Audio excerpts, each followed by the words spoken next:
Hi everyone, and a very, very big welcome to everyone joining us for our very first Every Australian Counts online Zoom forum.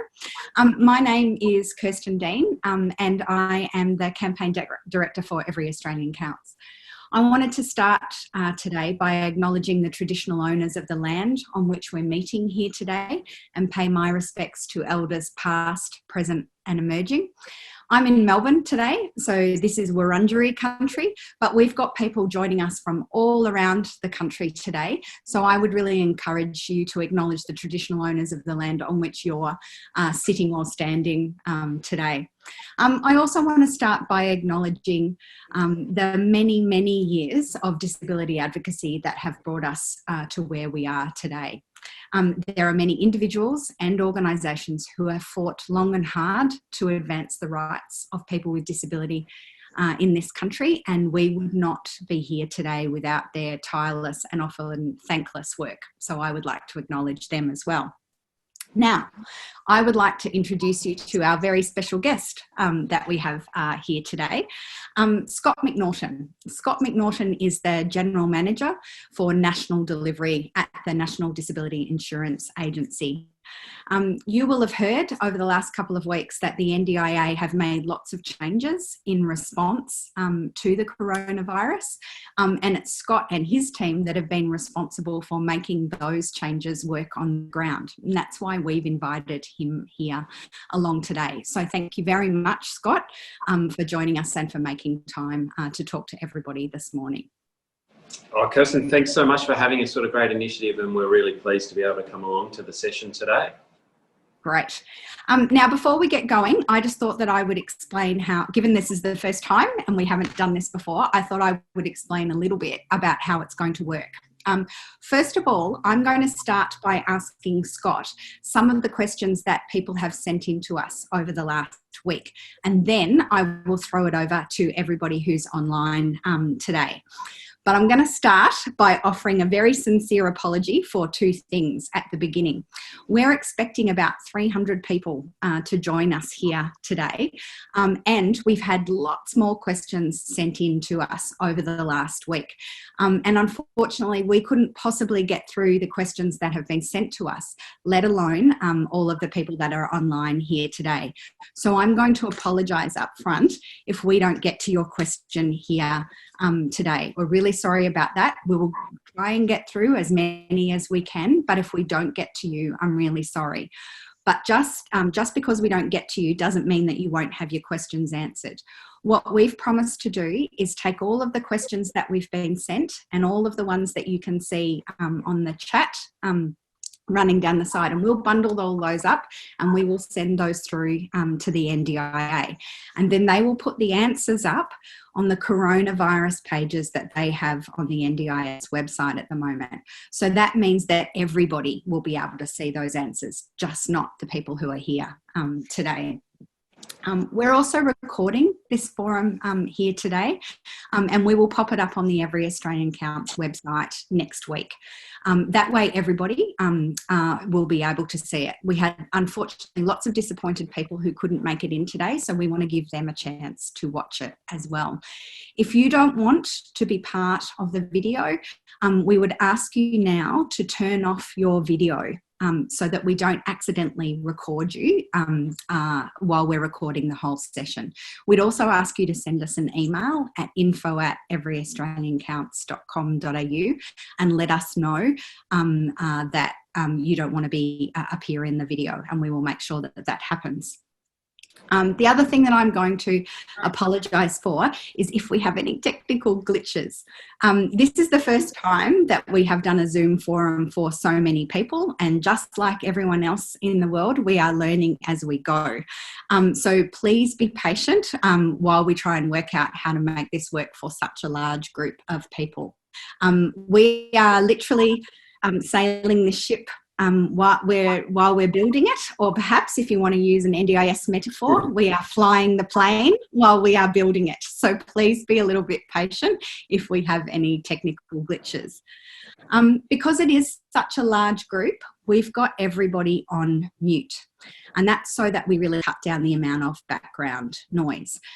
We want to make sure that everybody hears, and so keeping everybody on mute means we cut down on the amount of dogs barking and cars backfiring and kids yelling that happens kind of in the background. We've also got everybody on mute because we have both interpreters and captioners here today. And so we want to make sure that they can hear what you have to say and they capture it accurately. So if you're on mute, how will you ask a question? That's a very good question. What we've got here is we've got Jean and Afsa and Jenny. And they're on the chat that you can see on your right-hand side. And we'll get you to ask your questions in the chat. And then Jean or Jenny or Afsa will let you know if your question has been selected, and then you will be taken off mute so that you can ask your question in person. Also in the chat, you can, we've got some tech support. Kayla is our tech support. And so she will, if you're having any problems with the chat or any problems with Zoom or you're having any issues at all, give Kayla a yell and she will be able to help you. The way that you can find Kayla is that if you go to participants and you search for Kayla's name, you will be able to find her and send her a message. Probably if you're having technical issues, probably best to message Kayla directly and privately rather than having it come up in the chat. And if you're having any issues, any tech issues, give Kayla a call. And one last thing about the chat is we know everybody is really stressed and anxious at the moment, and we know people are frustrated. We get it and we share it. All that we would ask here today is that we are respectful of one another and we're inclusive and we're respectful of everyone's different opinions, experiences. We ask that at every forum that we hold, whether it's face-to-face or today. Perhaps because we are all a bit stressed at the moment, we just ask everybody to take a really deep breath at the moment and just remember that we're all in this together and we're all doing our best, and please be respectful of the other people who are joining us here today. And we know that you'll all understand. If we have any issues, we are going to ask people to leave. We want everybody to feel safe here. And so anybody who is causing any issues, we will unfortunately have to ask you to leave. We don't reckon that'll happen because you guys are all awesome, but I just wanted to let you know that. Finally, last thing about the captioning and the interpreters. There's two ways that you can access the captions if you would like to. You will see down the bottom of the screen, there's a closed caption CC button. Press on that if you want to have the captions come up. The other way that you can get the captions is that if in the email that we sent you with the link for today, there was another link for captions, and you can pop that up in a separate window. And that might be more helpful if you like to see more of the captions than you're able to see on Zoom. Similarly, the people who are using the interpreters are in a separate Zoom link. And if you would like to use the interpreters, we can send you that link so you can join that group. So again, use the chat and let people, and if you want to join in with that group with the interpreters separately, just let us know. Okay, that was a lot of housekeeping. Thank you. All right, we are going to get on with the questions. So I'm going to grab my questions, Scott. All right, what we've tried to do with the questions was pick ones that were representative of ones of lots of the questions that we've got. And this first one from Leonie, we actually got variations of this question from lots of people. So Leonie asks, I've had to pull my son out of all of his group activities. Now he's at home with us all the time. At the same time, my partner, who's a disability support worker, has been made redundant. I'm still working. I understand why the NDIS usually doesn't allow family members to be paid, but all sorts of criteria are being relaxed at the moment. Is it too much to ask for the NDIA to relax the rules about payment for family members in some situations? For some people, it's their only option.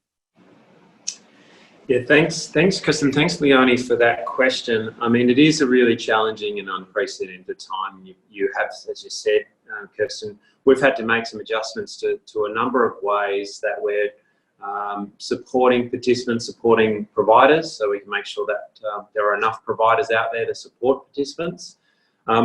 We have a policy in place, as people know, that generally we don't allow for the payment of family members in usual times. But we do have exceptional circumstances that we do on occasions do that. And currently there are exceptional circumstances such as health risks, advice of a health professional.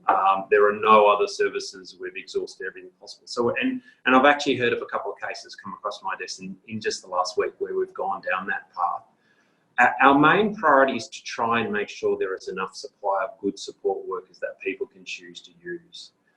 And this is why we've been doing the extra work. You would have seen our Find a Worker on our website this week, and the various higher up type companies that are out there who are both looking for additional workers, but are also available there for participants and carers to find workers. And they're also available for job seekers who may wish to find work themselves. So it's quite a good matching type service. So I encourage people to check out that Find the Support Worker.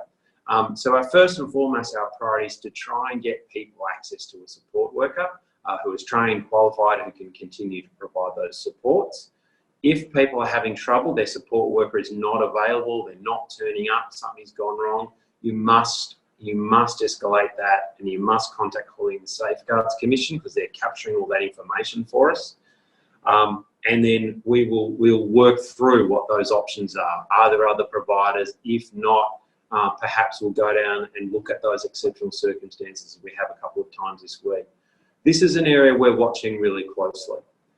If we see big chunks and big areas within the provider market that start to create gaps, we're going to think and use other strategies like we've already put in place to try and keep building that workforce and make sure that supply of workers is there.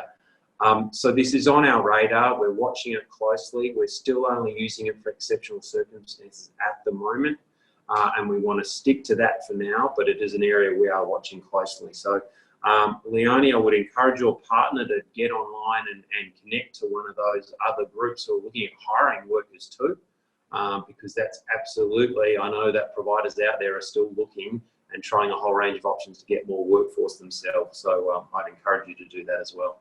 So we'll stay connected. Any change on that, Kirsten, will come back through you guys, of course. Okay, thanks, Scott. This question actually follows up from that. You mentioned that, and I can see it happening in the chat. We've been contacted by lots of people whose supports have stopped. And so we've picked a question from Nerida, who says, I live in a small country town. My service provider has let me know that they won't take me to the nearest biggest town for shopping anymore. Can they do that? And now what can I do? Yeah, that's a good question, Erin. It's a tough one, isn't it? There's a couple of things with this one.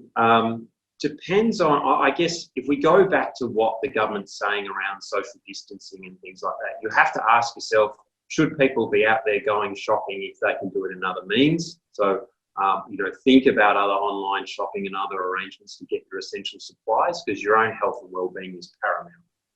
The most important thing here is to keep yourself well, keep yourself safe, and don't go out if you don't need to. We hear that from all the politicians a lot. So please look at the online shopping options and all those things, of course. Your provider, though, you still have to have the conversation with your provider about what is the expected service. What's that service that they're meant to be providing? What can they still provide? What are the new and innovative ways they can provide their services in a different way that perhaps they have to think about it because they can't do large group outings anymore? We're hearing lots of those because of those day programs where groups of people would go out with providers and do really good and great things outdoors or go to the movies. Those things are just not available at the moment. We know that. So we have to think through differently about that, how that will happen. But if you need your essential services and you need to go to that town, you need to go there for medical appointments, the chemists, doctors, to get your shopping, then you need to find and contact other providers who will do that for you if you can't use those online options.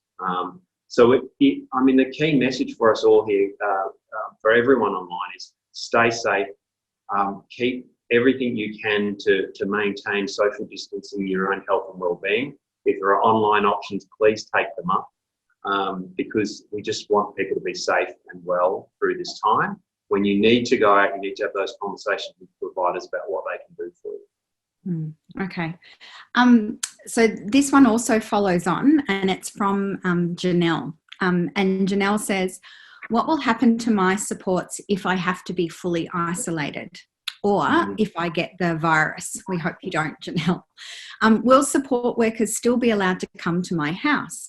Most of my supports are personal care to help me shower, toilet, dress, etc. I don't have any family or friends who live close enough to help me. I don't know how I'll manage if I don't have a support worker to assist me, especially if I get sick too. Yeah, Janelle, a really good question. This is a real issue, isn't it? People getting the virus themselves. Touch wood, and I hope this is a hypothetical question, Janelle, and you're not sick. So, but if you are, I hope you get well soon. First and foremost, if someone you know or you think you have the virus, you have to immediately get the health assistance you need. The first and foremost is your health. If you're not sure about that, get onto all the various Department of Health websites, the Corona websites, the 1-800 numbers. The National Department of Health has got a coronavirus hotline, 1-800-020-080. We'll put that up on all of those sorts of websites. You're sure of that already. And if you think it's an emergency, call 000. First and foremost is your health. I can't stress that enough. If, and we've had this emerge as we'd expect, participants have contacted the virus themselves. Once they're out, if they need to be hospitalised, they'll get the treatment they need there. If they come back home to recover in self-isolation, we're working with the providers to make sure that they can still deliver those key supports, that providers can access the right PPE equipment they need, that the participant still gets the ongoing medical treatment they need, even if they're at home because they've got mild symptoms and they're self-isolating. And that's really important, that people continue to self-isolate if they've been told to do so. But there are cases already where we're working with some big providers where we know participants have contracted and confirmed cases of contracting the virus. Providers are still providing that critical support. In some cases, we've had to move a participant out of where they were living into a single accommodation setting and provide new service providers going into that. And so we've adjusted that person's plan with some additional funding. We will do that where we need to. You don't need to worry about that. That is the commitment we're making. If there are urgent plan reviews required because of COVID, we're making those changes. And we just had a pretty difficult case yesterday that we've now resolved with that provider by moving the person to a new accommodation on their own with the right support workers, with the right PPE, and they're supporting them for the period of time. So there are systems in place already. We are working with the providers to make sure they've got the PPE equipment they need, and there's a new national stockpile being delivered out to providers at the moment, which is fantastic, especially for those providers who are delivering daily personal care and all the supports that you've listed there, Janelle. That's really important for providers to have access to that equipment. And I just want to go back to the start saying, if you are not well and you think you have the virus or you want to get more information, check out those hotlines, check out those web pages if you can. And if you need health support, you need to go and get that quickly if you're suffering from that. Be rest assured that we will, in the agency, change, update, amend people's plans to put whatever additional support they need in, like we've done with the case I've just been talking about. But these are just really trying times, and we need to do all we can to make sure people continue to get their supports and continue to get their health supports if they're unwell because of COVID. Okay, thanks, Scott. We've had a question about the captions, and it's just a good reminder for you and I, Scott, and then for everyone else who asks a question, slow down. I am very guilty of talking like a steam train. I start slowly and then I speed up. And so it's just a good reminder for everybody, for both the captioners and interpreters, that we both need to slow down. So I will remember that, because I'm guilty of it too. All right, our next question is from Kerry. And you brought up the issue of personal protective equipment, PPE, Scott. The question from Kerry is, how will the NDIA be ensuring service providers have access to protective equipment such as masks and hand sanitizer?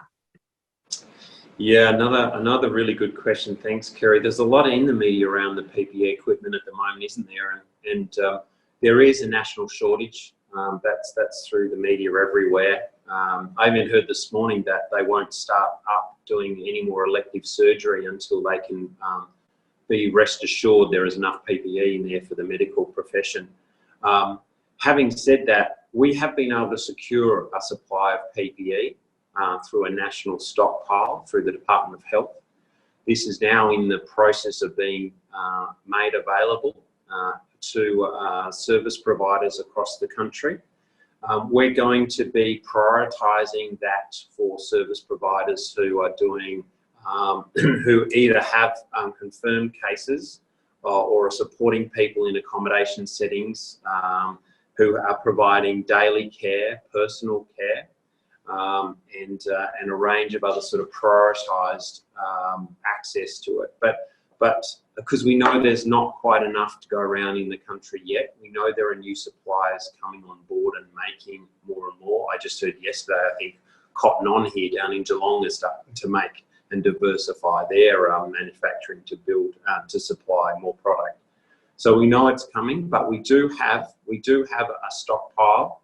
We are getting that out to providers. It will be managed out through the Quality and Safeguards Commission, and we'll be engaging a logistics company to actually get those equipments out to the front line of our service providers as soon as we possibly can. I understand that's happening literally as we speak, the distribution of that. Now, that may not get full saturation of where we want it across the country in the first round, but we'll continue to source more and more through that process. So it's better than it was about a week ago, but we've still got a bit of work to go to make sure we've got enough everywhere. Great, thanks, Scott. All right, the next question we've got is from Michelle. My son lives in a group home. We usually use other providers to take him out for community participation, which is NDIS speak for going out. But now the provider that runs the group home says the other providers can't come to the house, not even meet him outside, nor can we take him out for physical exercise ourselves. We're following all the government's strict guidelines. Why can't his regular workers come and take him out for exercise and try and keep his life on track while everything is so uncertain? What are your solutions, please? Yeah, thanks, Michelle. Again, another difficult one that's emerging, and we've heard that, I've heard a couple of cases like this, but I've also heard of a number of cases where it is a bit of business as usual, which is good in the new world of social distancing, of course. I'll go back to the point, why are service providers, and we've seen this in aged care as well, in terms of limiting visitors into certain facilities and so forth. But I would have thought in a place, in some of like your sons, if your son's in a home with 3 or 4 other residents who would normally have access to various programs, assuming those programs aren't breaching any sort of social distancing regulations, I would have assumed that they would still be able to run, especially if that provider is willing to keep doing them. We do know there are health regulation or health rules out there being put in place by all the state governments. It is important to note that disability workers are classified as an essential service, so they're exempt from that. So that's really important that we continue to make sure providers, to make sure that our participants and our carers are aware that disability services continue. Now, it may look and feel a bit different. As I said, community access and going to the movies and doing those things aren't how they used to be. But to go out and get outside and do some activities outside or do some other type of smaller group-based activities is still okay based on the essential services rules. So for me, it's really important that we have a conversation with your son's provider, your accommodation provider, as well as their other providers around the safeguards being put in place about how we can continue to get the supports that they need and some of those services, noting that it may change slightly. But if they need help exercising or visiting the pharmacy or helping to go shopping, those things can continue. They're essential disability services and you should be having the conversation with your providers around those. Yes, some of those other programs may not, but those access to community, those essential services should continue and can continue. So again, just have that conversation with the provider around those. Okay, that's great. And that's a really important point, Scott, about disability services being regarded as essential services. We've had lots and lots and lots of questions in the last few weeks about, you know, my son or daughter or the person I live with needs more than one person to help them if they go out or at home. Are they still allowed? So that message that disability services are essential services isn't making it out there, and people really are confused about that. Yeah, well, we'll make sure that we're doing our bit as well as with the Commission to make sure that message gets better saturation, because it is clearly an essential service. Yeah, that's great. All right, our next question is from Gail. And we got this question from lots and lots of people. And so we just picked Gail's because it's kind of representative of lots of the questions we got. Now we are being told to do everything online, including telehealth. Technology is now our way to stay in touch with the outside world. But how can thousands of people do that if we don't have an iPad or a laptop or a computer or the internet? Can we use some of our NDIS funding for these things? Yeah, thanks, Gail. It's a really, really good question, and it is one that is coming up a lot. It must be one of our top questions being asked of our National Contact Centre as well. So the positive around this, I must say too, Gail, and people watching today, is we are starting to hear a lot of really innovative ways that service providers are changing their business models so that participants can continue to get some of their therapies and certain supports via the internet, which is great. We've even heard and seen some examples of gym classes for participants being run online now too. This is fantastic. It makes sure that people can still access, they can still connect. They're using different social media to do that. So encourage your providers to think innovatively. It is fantastic, as I said. We don't want people, once the world wakes up post-COVID in 6 and 9 months' time, for children, for participants to have regressed in their progress. We don't want that. So we want them to keep getting access to these innovative services and supports. Regarding the actual purchase, so a lot of Australians, a lot of people already have access to those devices, we know that. But where you don't, and where you need a device to continue to access your disability services, we are encouraging you to use your NDIS plan flexibly to purchase those devices, so you can stay connected with your NDIS supports. Really important, where you need certain software or a certain device to connect with your participants, to do those online therapies, to do those online gym classes, to connect with your speech therapist or whoever is supporting you through your NDIS plan. We're encouraging people, if they don't already have a device, to use their plan flexibly to purchase one. There'll be more coming out on this in a moment, in the next little while, Kirsten, because they're even looking at how we can speed up the supply of some of those devices too. So we're doing some work in the background around that too. But in the meantime, please, if you've got funding in your plan, you need one of these for your NDIS supports, we would encourage you to consider using your plan flexibly to purchase such a device so you can keep receiving your supports. That's really good news, Scott. And I can already see from the chat that people are really,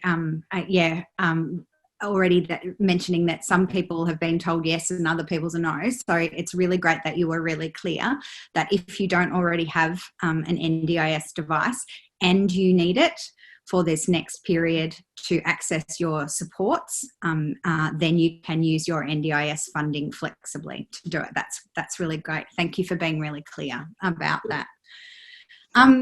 Okay, we've got a question from Leslie, and I noticed that this question's also already come up on our chat a couple of times. And Leslie says, I'm not happy about the new cancellation policy. You now have to give 10 days notice before cancelling. Who can do that? Why have you done it? And when will you change it? Yeah, thanks, Leslie. So it's important, it's a good question. And it's important to sort of understand why we put this change in place. It's a temporary change that we put in place. As people know, we've always had a cancellation policy, but we've made some adjustments to it on the back of COVID-19, and really to reflect that the possibility of increased cancellations on the back of COVID-related issues and self-isolation. What we're trying to do with this policy is to make sure participants still have access to services, because providers can claim for services if they're not delivered. So providers can still ensure they've got a workforce, they can still employ the right number of people. And if there are some cancellations, that's covered for well. That means that the provider can still pay their staff and the staff can keep delivering services. If a person, so this is the impacts for the participant, obviously, is that that would come out of their plans. If their plans are impacted by this, we will adjust them if we need to. Of course we will. But for the most part, we think the impact will be quite negligible. It's only a slight extension on the current cancellation policy. But if people are impacted and their plan essentially gets used up because of this, then you need to contact us and we'll do a review. But the background for this is to shore up workers, and those workers help participants. And that's really why we've done this, as well as why we did the 10% increase. It's to shore up workers who help participants. All right, well, actually, that's a good segue, Scott, because our next question is about the 10%. So the question is from Les. Hi, Les, if you're online. The NDIA are allowing providers to charge an extra 10% on top of core line items. It appears that participants won't have an extra 10% added to their plans to cover this increase. It's been suggested that if participants run out of funds, all they need to do is request a plan review. And Les says, has bureaucracy gone bonkers? Why did the NDIS decide not to boost automatically every participant's plan to provide confidence for those who really depend on the funding for their support? Yeah, Les, a really good question. And if you're out there, we grappled with this one too ourselves, but to be honest, but what we had to look at with this initiative was, again, how do we make sure that there is enough workers to support people with disability? And same as the advance payment, the cancellation policy in this initiative is to ensure providers can keep their workforce going so that we don't lose workforce. We will lose workforce because of COVID and self-isolation, but how can providers continue to maintain the baseline workforce? So what we've done is we haven't increased every single line item. That's really important. We've increased those key items such as assistance with daily living, assistance for community access and participation, improving health and wellbeing. So we've improved the 10% has gone on to those. It's just a temporary change too. We've said it's for the next 3 months. We're going to review it after the first 3.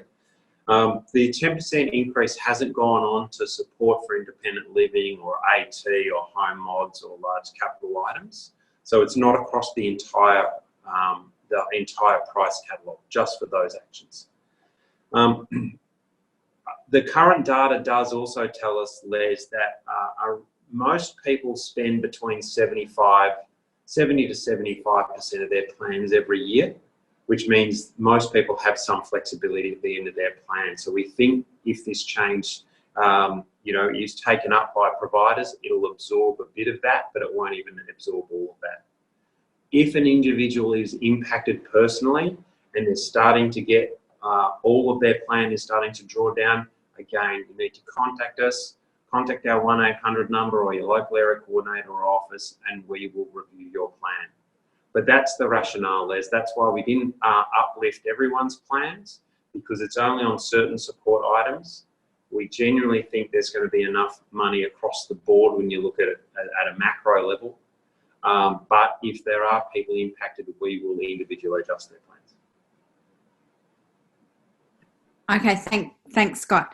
We are now going to throw open to everybody who's here online to ask questions. And Jean and Jenny and Asa have been doing a great job in the background lining up people to ask their questions. So the first person that I'm going to throw to is Gary. Gary, are you online?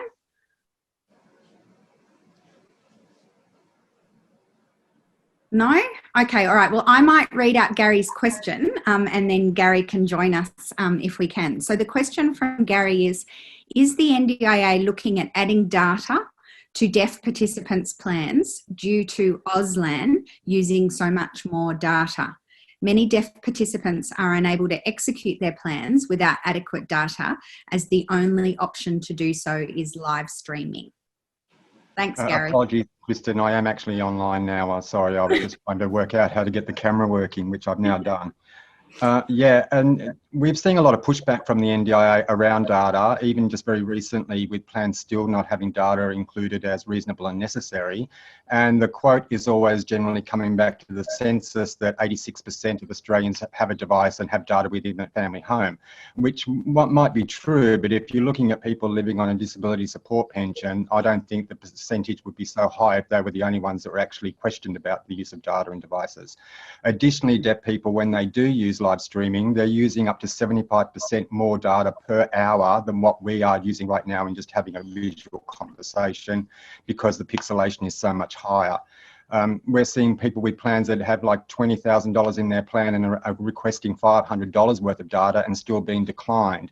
It seems quite odd that you would have a $20,000 plan that you can't actually execute because of an additional $500, which then leaves the participant high and dry, makes the sector suffer, and also stops valuable money moving into the Australian economy, which is what we really need to have happening right now. Great, thanks, Gary. Really good question. Again, this is one obviously we've been grappling with a little bit, and goes to my response earlier around the access to devices for people, where people need devices for their disability-related supports and to continue to get their therapies and others. They should use their plans flexibly to access that, absolutely. But you're right, our view on data, our view on everyday expenses such as data and groceries and rent and so forth, saying that's not within the remit of the NDIS, certainly at this stage. However, it is something we are continuing to monitor closely because of COVID. COVID does mean things are being delivered differently. It means there's much more use of certain things like that. So at the moment, we're still, using the flexibility within plans to access devices and the support you need, of course, as I've said. But data is probably not something at this stage that we're actually looking at, agreeing to fund, but it's something we are reviewing in light of the changes to the way services are being delivered.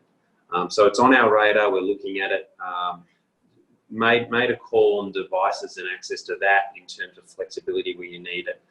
But we'll continue to review that. I think you've made a really good point, and we'll take that away and give some thought to it. Thanks, Gary.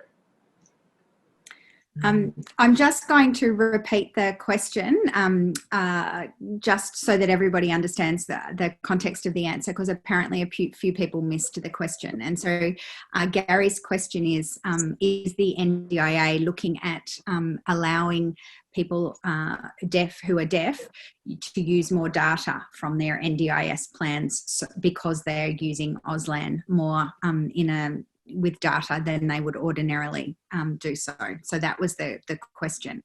Now, I am going to throw to Brian. Brian's got a question about PPE, protective equipment. Brian, are you there?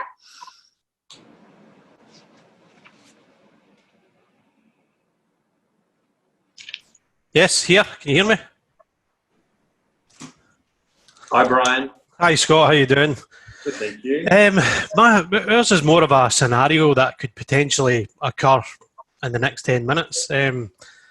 We've been looking at continuity plans and looking at how we would manage situations that could potentially happen in the near future. And one of them is a confirmed diagnosis of COVID-19 or a suspected case of COVID-19. And these are especially with people who are really vulnerable, who have no informal supports and can't do basic day-to-day activities. The scenario is if that person's deemed to be suitable for in-home care, then we as an organisation need to have all the correct PPE in place, ready to go, and make sure our staff are fully trained in this situation. The other problem we've got is if staff have a right to refuse to work in that situation if they don't feel safe.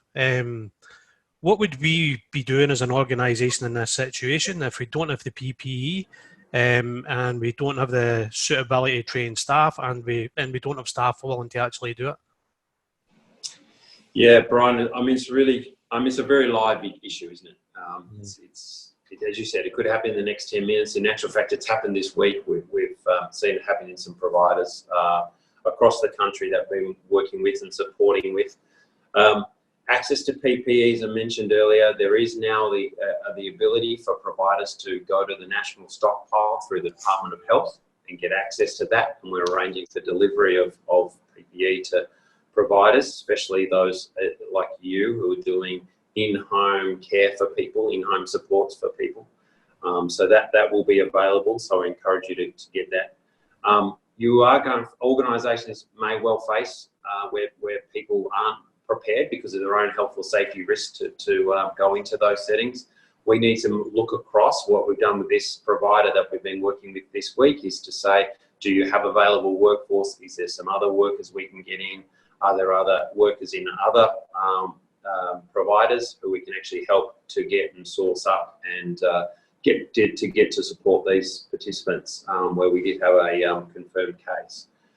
So within your own workforce, you need to do those scenario plannings. Really pleased to hear you thinking this through, Brian, already and doing that sort of business continuity approach. Strongly encourage you to get online through the National Stockpile, through Department of Health and Quality and Safeguards and get access to that PPE, put your order in. We'll get that delivered out by toll or whoever is doing the deliveries where you are.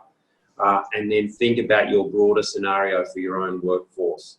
And what are then, if there were fewer having challenges within your own workforce, how we can support, how the Quality and Safeguards support, how other providers in the local area could also provide additional staffing if need be, and we just move some of the funding and claiming around to support that. Some of the problems we have, Scott, is we've went to the Department of Communities and they've said that they can't give us any advice under COVID-19. We've went to the NDIS and they've basically said to us that we need to continue supporting people, and the Quality and Safeguarding Commission has forwarded these on to the Department of Health. I've actually went to the Department of Health and I've been able to get a contact in there, and I'm waiting on them coming back with an answer for me as well, and they can't even give me an answer at this stage. Some of the feedback I've got from staff is the PPE that we have, the gloves, mask, apron and eye protection is nowhere near the PPE that they see on the TV at night time with staff are working in hospitals. And the feedback I'm getting is, why do we not have the same PPE as staff in hospitals are getting when we're in a similar situation working in a home in a confined space with people with suspected cases of COVID-19 and confirmed diagnoses? There's a lot of really uncertainty and a lot of fear in the support work community about getting the right PPE, and we've got a real sense of duty of care that we in these unprecedented times to provide the best that we can for our support workers on the front line. Yeah, absolutely. I mean, just acknowledging that uncertainty and anxiety, Brian, it's very real, and so it should be. So look, I would encourage you, and we'll send Kirsten the link around through the Quality Safeguards, how providers can access the national stockpile. There are some really good resources there, Brian, around the types of PPE people need for certain jobs that they're doing. Obviously, the medical profession will have a higher level of kit than others who might be in sort of casual contact, but there are sort of levels and good guidance around that as well. So we'll make that available as postscript, Kirsten, through you around how providers can access the right levels of PPE through the national stockpile, and hopefully, Brian, that can help you and your organisation somewhat in terms of getting the right equipment they need. Okay, thanks, Brian, and thanks, Scott. I am going to throw to Robin now, who's had a question on the chat. Robin, are you there? Yeah, I am. Can you see me? Yeah, we can. Yeah. Okay, great. Yeah, my question was, I have a participant who requires a device to be able to access his services. His plan, though, is agency managed, so he can't just go out and purchase the device he needs because NDIA need to approve that and pay for it.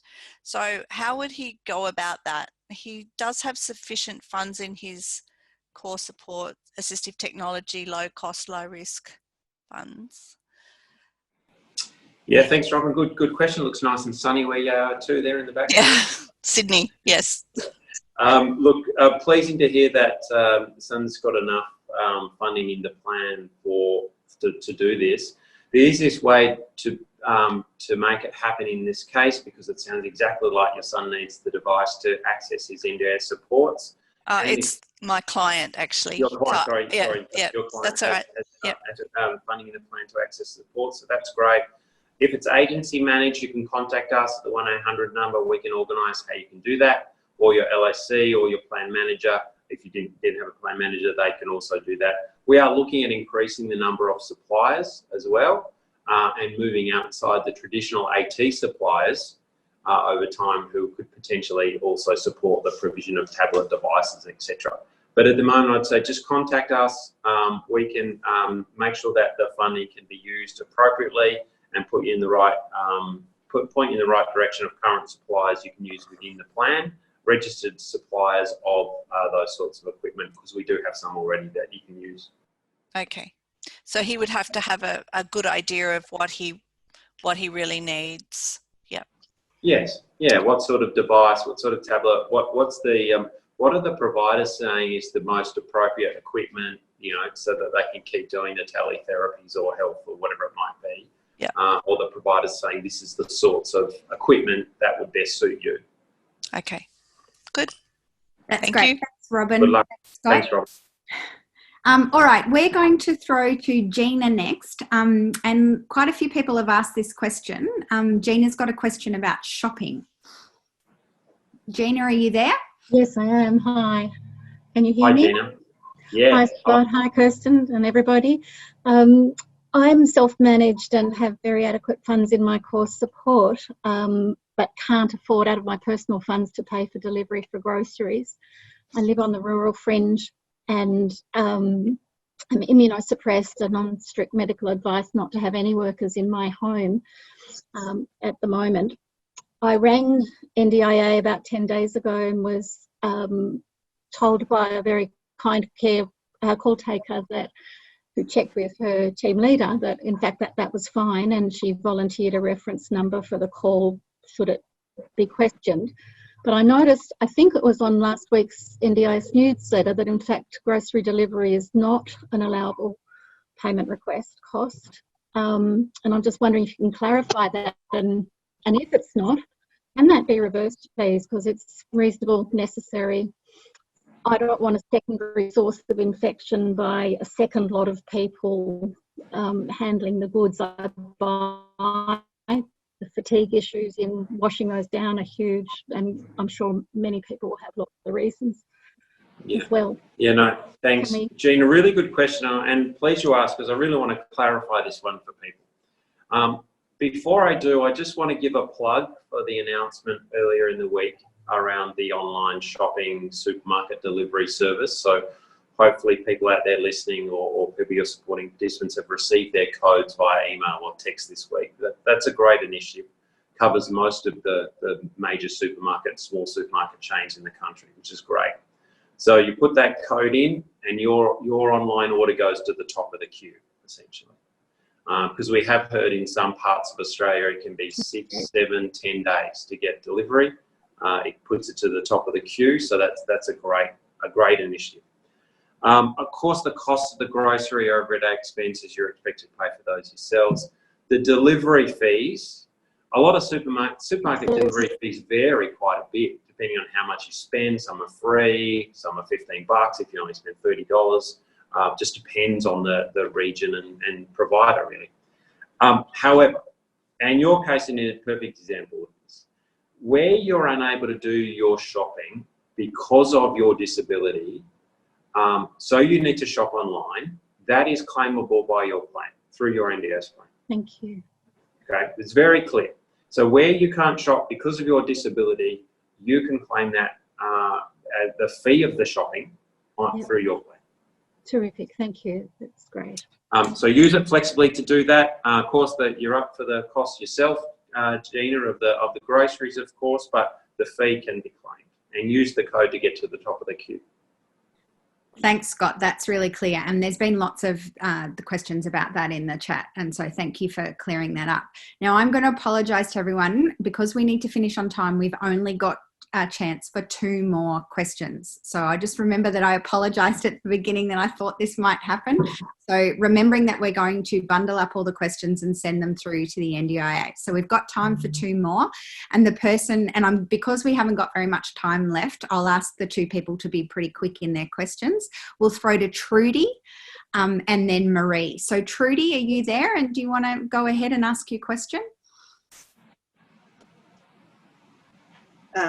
Can you hear me?